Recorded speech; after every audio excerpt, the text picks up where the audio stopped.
This is for first year literature students. We have already finished 2 poems by Shakespeare. Today I will be taking the poem Remembrance, whose opening lines are "Went to the sessions of sweet silent thought."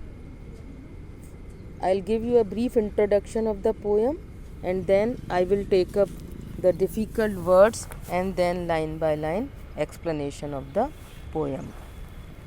The opening lines of William Shakespeare's 13th sonnet, "Went to the sessions of sweet silent thought," evoke the picture of a man sweetly and silently remembering living once again the pleasant or sweet experiences of his past.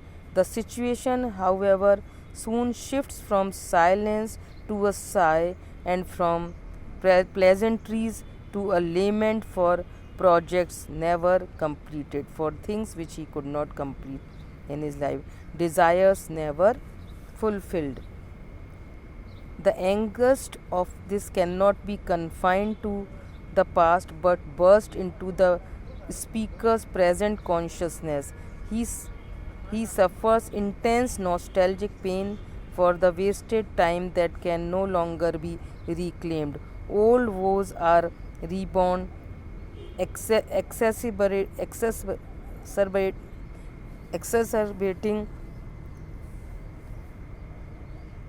a fresh hurt.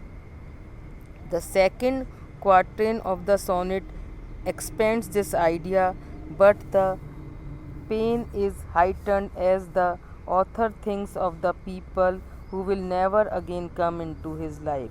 This brings tears into the eyes as once again the pain of loss is relived. The vanished sights lamented are the faces of friends who have disappeared into death and the emptiness of love that is no more, but also suggested are places, possessions, and events that can never be re-experienced. The third quatrain adds little new content but increases the weight and significance of the poem's central idea. The act of remembrance recalls old griefs into the present, where they become as painful in their rebirth as they were the first time they were experienced. It is as if the persona of the poem were caught in a psychological trap from which there is no escape, and in which his mind, as if dragging chains, moves heavily from woe to woe, unable to escape from the images that repeat the sad account of before bemoaned moan. For means moaned which have been experienced before. Though the account has been paid up in the past, the debt of pain is reopened and he must pay the entire amount again. After 12 lines of bewailing the symptoms of the persona's condition, the final couplet of the sonnet moves abruptly to the solution. The solution or the cure is carefully coordinated with the disease, for just as the patient's woes were initiated by remembering the past, so are they dissipated by the thought of his current dear friend, which restores all the lamented losses and ends all the reborn sorrows. So I'll tell you a little bit in Hindi also. ये जो sonnet है ये इस poet ने अपने friend WH को address किया है, और इस सोनेट में जो पोएट है वो अपने पुराने जो दुख हैं और जो पुराने जो नुकसान हैं उनके बारे में बताता है.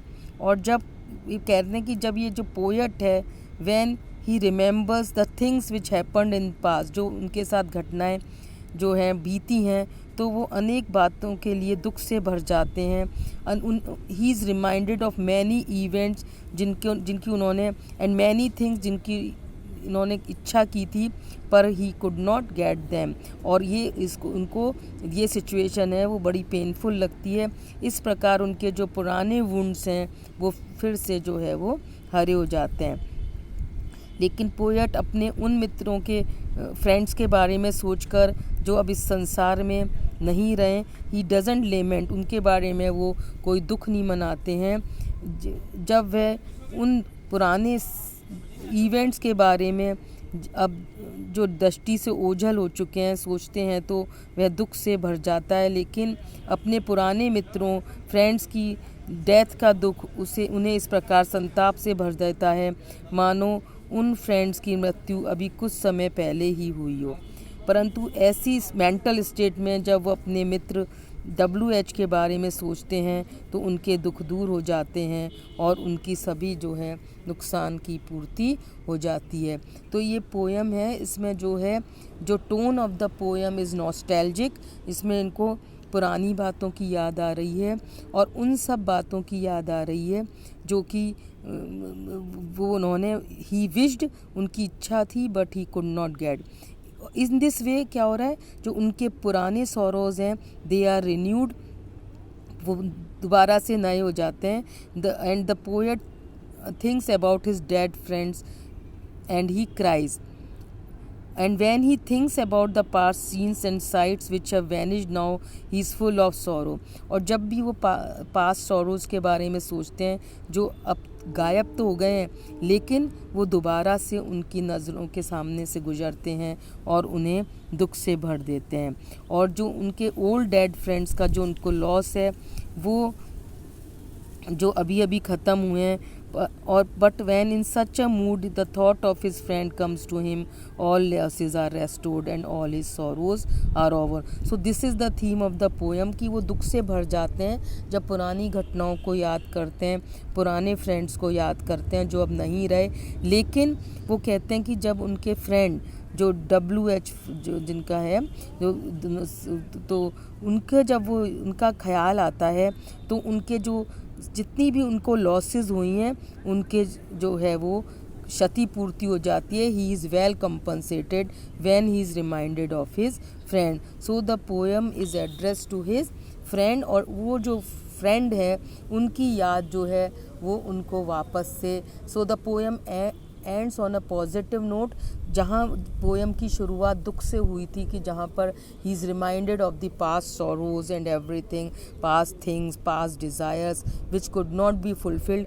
अब जो वो जो उनकी जब उनको उन फ्रेंड की याद आती है और जो जिनकी अभी हाल ही में डेथ हुई है तो वो he says that his sorrows are over and all his losses are restored and he is well compensated। अब उसकी पूर्ति हो गई है।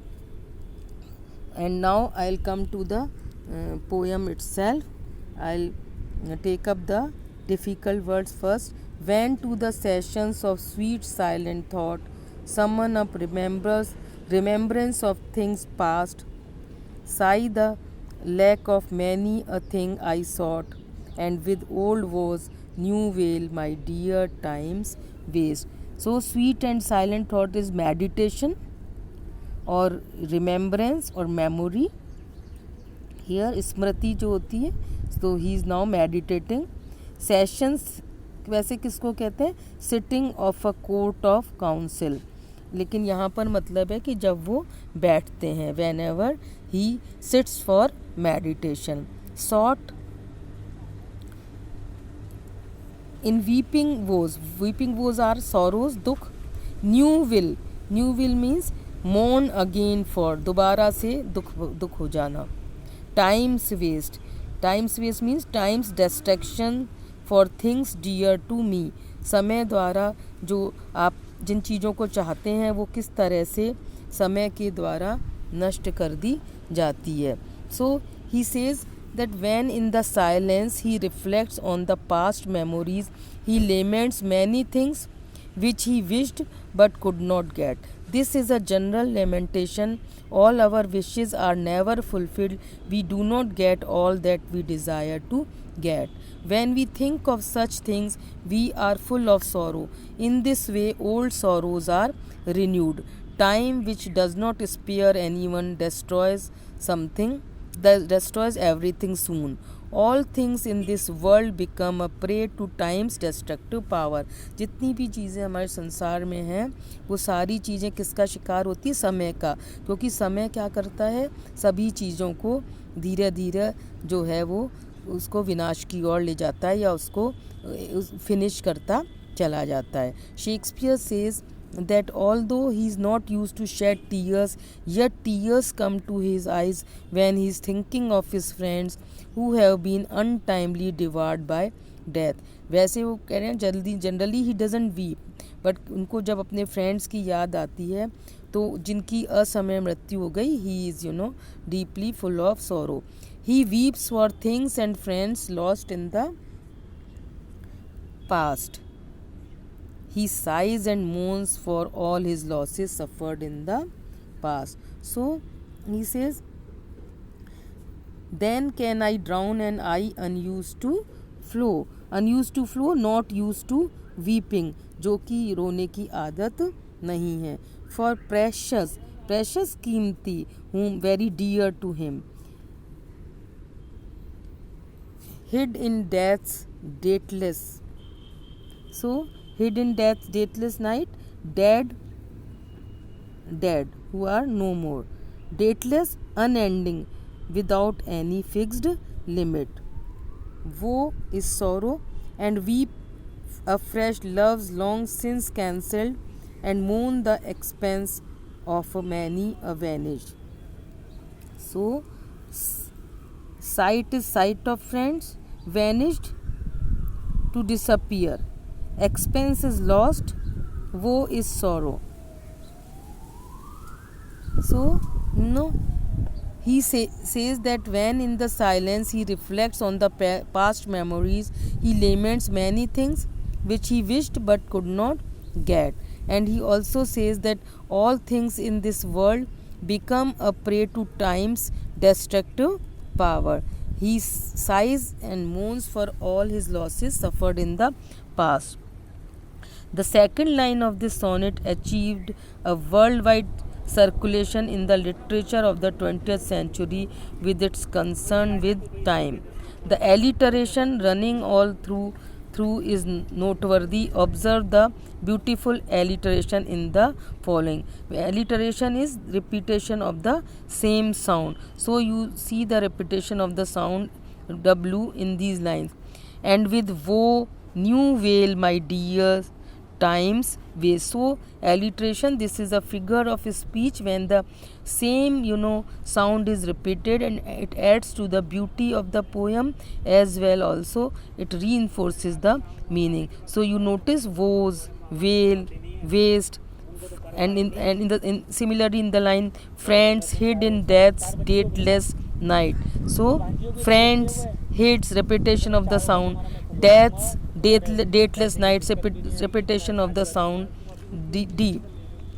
Love's long since cancelled woes. So again love's long since cancelled woes. So again repetition of the sound L, love's long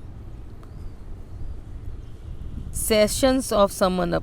Here is the critic Smith thinks that the legal metaphor adds the motion of guilt and punishment to that of nostalgia. So someone is some you call in the court. So he has taken up the language from the court, and so he says whenever he sits for meditation, he summons up, calls up. He calls up, just as witnesses are called up in the court. So whenever he sits in the meditative mood, what does he do? He calls up remembrances of the past.